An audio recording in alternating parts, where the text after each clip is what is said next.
Y como le dimos a conocer en este espacio, ayer la calificadora Fitch Ratings rebajó la calificación del soberano de México a BBB- con perspectiva estable. Para conocer cómo están el soberano y Pemex en el radar de las calificadoras, saludo a Víctor Gómez Ayala, subdirector de análisis económico de Finamex Casa de Bolsa. ¿Qué tal, Víctor? Buenas tardes. Hola, Susana, buenas tardes. Un gusto platicar contigo. Gracias, igualmente. Primero que nada, ¿a qué se debió la baja de Fitch Ratings ayer a la calificación del soberano? Sí, por supuesto. La baja que vimos ayer de un nivel en la nota soberana por parte de la calificadora Fitch tiene que ver con el deterioro en el entorno fiscal que deriva de la manera en que se encuentra posicionada básicamente la economía mexicana y el marco fiscal, las posibles acciones que puedan tomar las autoridades. Con base en las acciones que ya se habían tomado en 2019 y que los pone en una posición relativamente frágil frente a la emergencia actual, lo cual reduce el margen de maniobra. Hay que tomar en cuenta que hace un par de semanas la misma calificadora había hecho una reducción de la calificación de Pemex. Es la única calificadora que tiene a Pemex entre las tres más importantes en un nivel de grado basura y lo rebajó más dentro de esa categoría. Entonces, podemos pensar que los pasivos contingentes que emergen por parte de la necesidad de apoyo en el caso de Pemex es una de las principales razones por las cuales el límite de acción de la política fiscal, en este caso de las autoridades de Hacienda, es más limitado y por lo tanto su capacidad de reacción frente a la emergencia que desata desde el punto de vista macroeconómico el COVID-19, pues también es reducida, ¿no? Y precisamente, ¿cómo está el comparativo con las demás calificadoras, tanto el soberano como de Pemex? Sí, mira, lo más importante que hay que notar aquí es que Fitch, en un punto de vista relativo, como lo comentas, es la más pesimista, tanto en el caso de Pemex como en el caso del soberano. Las calificaciones que asigna a su deuda en moneda extranjera a largo plazo, que es la calificación principal a la que más hacemos referencia, están en los niveles más bajos con respecto a las otras dos. En el caso de Standard & Poor's, habíamos compartido más temprano con ustedes algunas gráficas, pero Standard & Poor's se encuentra un nivel arriba de la calificación de Fitch en el caso del soberano y 3 niveles arriba en el caso de Pemex, ¿no? Es la única calificadora que los mantiene alineados todavía en términos de riesgo y la que resta, que es la que ha generado más expectativas en el mercado, es el caso de Moody's, que tiene la calificación soberana más alta. Las escalas de las calificadoras son distintas en este caso, pero básicamente está 2 escalones arriba de Standard & Poor's y 3 escalones en este caso arriba de Fitch. En el caso de Pemex, Moody's se encuentra un nivel por debajo de Standard & Poor's y 2 niveles por encima de la calificadora Fitch.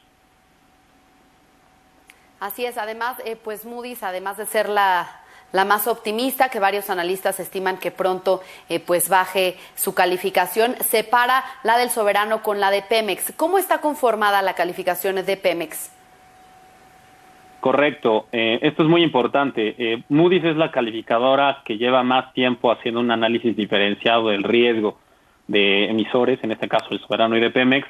Esta separación la hace desde 2016 con la caída en los precios internacionales de petróleo que se da en ese momento y la manera en que los pasivos contingentes de Pemex empiezan a presionar en la nota soberana. Desde entonces los separa y desde entonces ha sido muy complicado para Moody's hacer movimientos drásticos sobre la calificación. No han variado las calificaciones, lo que han cambiado son las perspectivas. Y al inicio de la presente administración, tras la cancelación del aeropuerto de Texcoco, los analistas de Moody's habían comentado que el efecto de estas decisiones que estábamos viendo desde el punto de vista de las autoridades fiscales tendrían que materializarse en los números para que hubiera un cambio, ¿no? Por lo tanto, a pesar de que hemos visto muchos cambios en las posturas, en los niveles de riesgos, en las evaluaciones prospectivas, la materialización dura en los números fiscales, léase, en las cuentas fiscales de balance primario o de las metas de deuda, no se han afectado de manera drástica y por lo tanto ha inhibido un poco los movimientos en la calificación de parte de esta calificación. En el caso de Pemex, respondiendo a tu pregunta de manera puntual, pues es una evaluación, es una combinación, decimos, tanto de la evaluación soberana, que es el principal soporte de la calificación de Pemex, como sus riesgos, le llaman las calificadoras standalone. ¿Qué significa esto? El riesgo que tendría el emisor de deuda en ausencia de este apoyo especial, que en el caso de Pemex es el apoyo del gobierno federal. ¿Por qué es importante? porque si Bien. nosotros consideramos únicamente pues todos los eventos propios de Pemex, pues su calificación sería mucho menor. Bien, por otro lado, Víctor, cuéntanos cuál fue la reacción de los mercados ante esta baja de la calificación. Sí, las calificadoras llevan un tiempo tratando de hacer los movimientos en las calificaciones, tratando de que se den al finalizar las sesiones del día. La moneda, el tipo de cambio es una de las monedas más líquidas entre los mercados emergentes y eso hace que reaccione de manera muy rápida, ¿no? Inmediatamente siguiendo la decisión, hubo una depreciación del tipo de cambio cercana a los 30 centavos, que puso al tipo de cambio que ya había bajado por debajo del nivel de 24 por encima. Vimos algo de movimiento en la cotización de algunos de los bonos que operaban en ese momento, pero la verdad es que hoy el clima cambió bastante. Es un movimiento que de alguna manera estaba descontado a la manera en que se había comportado el tema de Pemex, pero seguimos creyendo en Finamex que hay movimientos todavía no descontados en los mercados, que en el caso específico de Moody's, cuando esto finalmente se materialice, todavía podría tener algún impacto tanto en el tipo de cambio como en algunos de los activos financieros de la deuda, tanto del gobierno federal como de Pemex. Bien, finalmente, Víctor, ¿ustedes estiman que en el mediano o largo plazo México podría perder el grado de inversión?